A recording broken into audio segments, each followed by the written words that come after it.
Assalamualaikum warahmatullahi wabarakatuh. Saya Najma Afifah. Saya Nataya Murti Fauziah. Di sini kami akan memaparkan tugas besar akhir kami yang berjudul Tell You Smart Bike. Untuk pendahuluannya adalah latar belakang. Jadi saat ini penggunaan sepeda listrik sebagai alternatif transportasi yang ramah lingkungan dan hemat energi telah meningkat di seluruh wilayah Indonesia. Sepeda listrik adalah sepeda yang dilengkapi dengan dinamo motor listrik. Biasanya mereka memiliki roda belakang atau tengah, yang membuatnya lebih mudah bagi pengendara untuk bergerak, terutama di jalur yang lebih menanjak. Kombinasi ini membuat sepeda listrik menjadi pilihan yang menarik bagi banyak orang dalam berbagai situasi. Penggunaan sepeda listrik yang semakin populer menciptakan ide baru bagi kami untuk membuka jasa sewa sepeda listrik bagi warga Telyu, di mana nantinya sepeda listrik ini dapat digunakan dalam wilayah Telkom University. Selain itu, harapan kami dengan adanya jasa sewa sepeda listrik ini dapat membantu mengurangi polusi dari kendaraan berbahan bakar minyak serta mempermudah aktivitas mahasiswa atau mahasiswa Telyu. Selain Selain terinspirasi dari banyaknya penggunaan sepeda listrik, kami juga terinspirasi dari program pengembangan sepeda motor listrik Telkom University pada tahun 2022.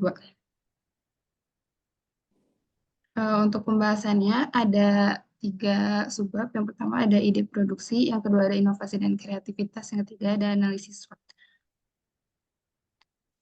Untuk ide produksi sendiri, kami memilih ide ini karena melihat peluang dari beberapa area kampus yang tidak bisa dijangkau menggunakan motor, dan kami juga terinspirasi dari program pengembangan sepeda motor listrik yang dibuat oleh mahasiswa dan dosen Telkom University pada tahun 2022 yang sempat tertunda. Serta ide ini akan mendukung Telkom University mengembangkan program Zero Emission yang sedang berlangsung di wilayah Telkom University hingga saat ini. Lalu, Value Smart Bike ini akan menjadi transportasi yang praktis serta ramah lingkungan dan akan memberikan pengalaman baru dalam berkendara di lingkungan kampus. Dalam jangka panjang, program ini akan memberikan dampak positif dalam mengurangi pencemaran udara. Untuk inovasi dan kreativitas produk, inovasi sepeda listrik di lingkungan kampus adalah cara yang baik untuk meningkatkan aksesibilitas dan efisiensi penghuni kampus untuk mengakses lingkungan kampus. Ini ada beberapa inovasi yang dapat diterapkan. Yang pertama itu ada aplikasi pemesanan dan pembayaran online. Jadi, di aplikasi pemesanan dan pembayaran online ini akan mengembangkan aplikasi seluler khusus yang memungkinkan pengguna untuk dengan mudah memesan sepeda listrik, melihat ketersediaan, dan melakukan pembayaran secara online. Ini akan membuat proses penyewaan lebih praktis dan efisien. Inovasi selanjutnya ada sistem kunci digital. Jadi, di sistem kunci digital ini mengganti kunci fisik dengan sistem kunci digital seperti QR code yang terhubung ke aplikasi. Lalu, pengguna dapat membuka sepeda listrik dengan menggunakan perangkat seluler mereka.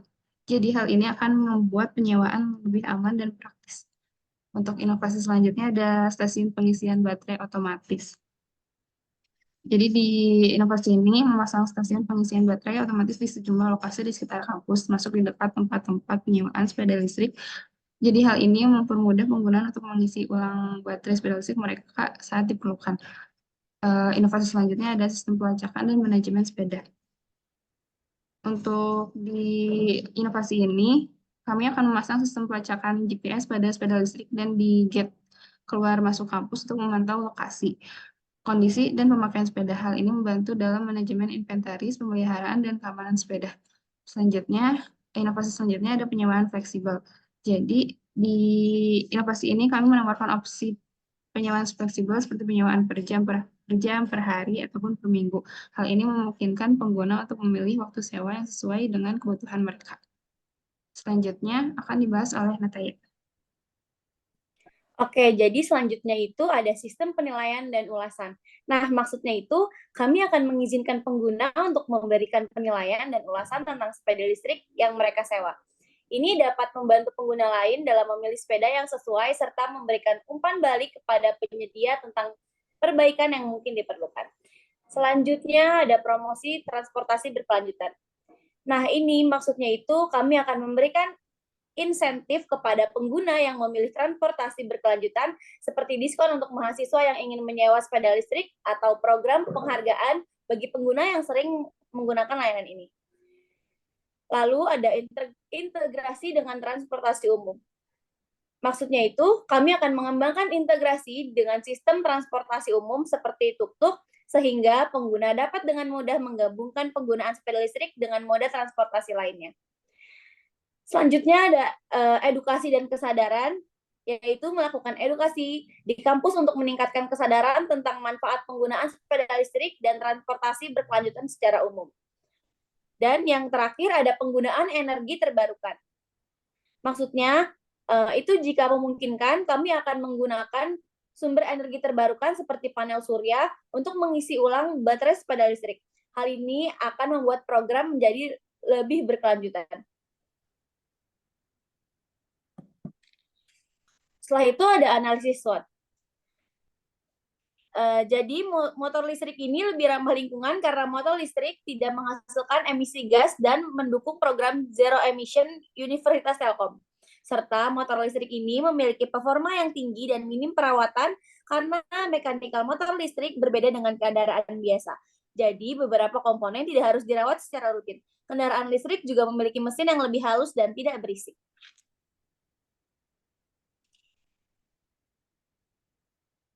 Nah, selanjutnya ada weakness. Motor listrik ini lebih ramah lingkungan karena motor listrik tidak menghasilkan emisi gas dan mendukung program Zero Emission Universitas Telkom. Serta, motor listrik ini memiliki performa yang tinggi dan minim perawatan karena mekanikal motor listrik berbeda dengan kendaraan biasa. Jadi, beberapa komponen tidak harus dirawat secara rutin. Kendaraan listrik juga memiliki mesin yang lebih halus dan tidak berisik. Selanjutnya ada opportunities, yaitu dengan adanya area Telkom yang tidak dapat dijangkau oleh motor, warga Telkom dapat memanfaatkan kendaraan ini untuk mempermudah aktivitas di wilayah Telkom yang luasnya kurang lebih 50 hektar. Dan yang terakhir, ada threats-nya, yaitu barang tidak disimpan lagi ke tempat yang seharusnya dan berpotensi dibawa keluar dari wilayah Telkom.